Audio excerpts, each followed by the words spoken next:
Welcome to IBC 2018.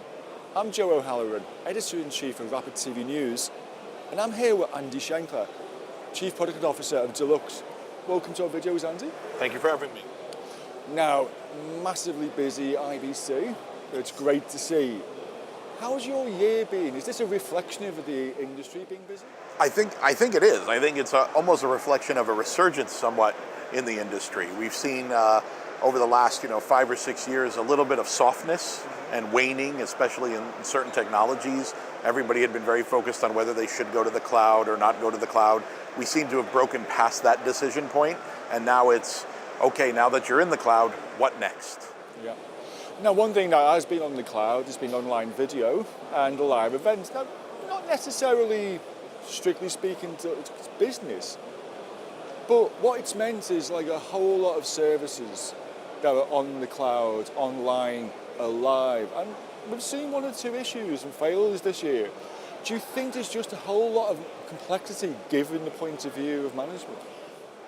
There's no question it's complex, right? I think what's the famous phrase? It's not rocket science. Well, even the space program has a disaster every 15 years, and a lot of money and attention is put on that. I think what happens is that consumers are used to instant gratification, and the world has become so used to, I've invented something and now it's immediately available. And yet, there isn't a lot of respect necessarily for just how difficult it is to achieve some of the things that everyone is utilizing, and the growth rates have been exponential. I think all we're seeing is the early days of those things, and what's nice is the speed at which they're being corrected. I think BBC the other day announced that they had solved some latency issues that they had recently encountered. I know that others are doing the same thing. So we don't have to wait years for the industry to fix these things. They're coming at a much more rapid pace, and so that you have a high degree of confidence that the next time it'll just be better. Now, speaking about not having years, you certainly don't have years for what you do, about managing ecosystems. True. And getting it all together. What are the current challenges have you seen within the Deluxe user base? So I don't know if it's even just the Deluxe user base, it's just the industry at large.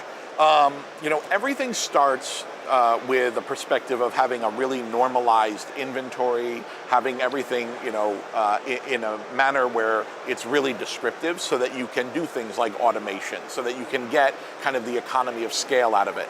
And unfortunately, especially for customers who have large libraries that have been around for 20, 30, 50 years, sometimes those things aren't in the best of conditions.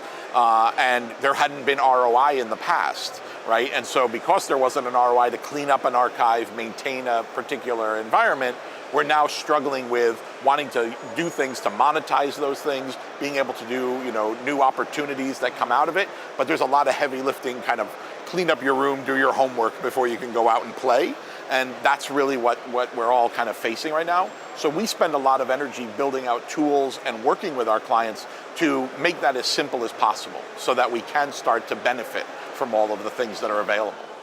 Now, it's almost as if like monetization is a thing, which it should always have been, but it seems to be this year, everyone's now, we've really got to make this pay for the organizations. Well, yeah, I mean, it's, I think there had been, for the last several years, this world of tape was a physical thing, and people could have an intrinsic value against something they could hold.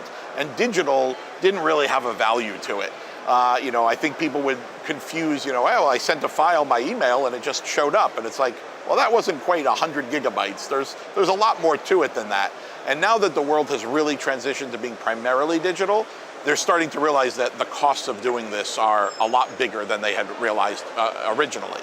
And so because of that, they're now looking to, how do I monetize this? How do I keep up? Especially the fact that there are so many different avenues in the marketplace where there were just a couple in the early days. So given all that, how is that reflected by what you guys have here at IBC 2018? So we've been introducing DeluxeOne now for several months. We actually launched it at NAB, and this is more of kind of the European rollout of the product. And from a Deluxe perspective, what we've been looking at is not just single bespoke components within the ecosystem, but rather the full end-to-end, the kind of what I would call the lens to living room view of the world. Deluxe is one of the few companies left that really looks at it from a creation and post-production process all the way through localization of languages, dubbing and subbing, digital cinema, and even to the home user. And so what we're trying to do is make it simple for people to be able to partake in all of those pieces so that you can monetize in any variant of ways, especially as that changes rapidly. Our entire ecosystem is designed to be nimble enough to be able to plug in new functionality without having to rebuild the entire construct from the ground up. What types of functionality are new? So back in July, we actually released part for our digital cinema services, the ability to do for exhibitors to be able to manage and see the content that's going to theaters, as well as do their key management. We have the ability now to tie our order mechanism for our localization directly into the distribution and supply chain pieces. And then we're rapidly exposing the fact that we can be cloud agnostic. We run on AWS as a prime today, but we also recognize that people may choose to be on Azure or Google Cloud and things like that. And our philosophy has changed over the years. We started, I think, as many other customers or vendors have, which is, if you store everything with us, we'll do all the work for you. But that's not really a thing going forward. Now what we're doing is making it possible for people to be able to choose their own destiny and then still be able to use all the power of the Deluxe ecosystem. And that's really what makes DeluxeOne so important, is because they have the flexibility to do what's comfortable for them. Now, just finally to wrap up, and taking your point about going forward, Yes. what are the problems you think you're going to get from your clients? Or are they going to come and beat on your door and say, help us sell it? Well, I hope the problem they don't come with is, let's go back to tape. I'd really like to think that we're past that.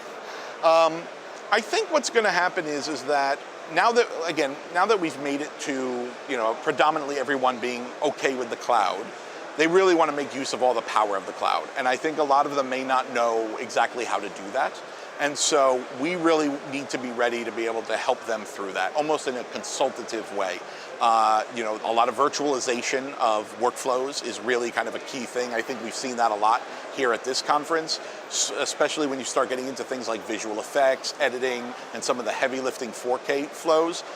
There are certain aspects of the technology that aren't yet ready for cloud, and yet people have embraced it, that they want to be there right now. And so managing those expectations and yet still pushing the envelope is really something that we're excited about and want to work with our clients to do as well. We look forward to seeing it. Thank you very much. Look forward to sharing it with you. Thank you, Andy. And thank you for watching.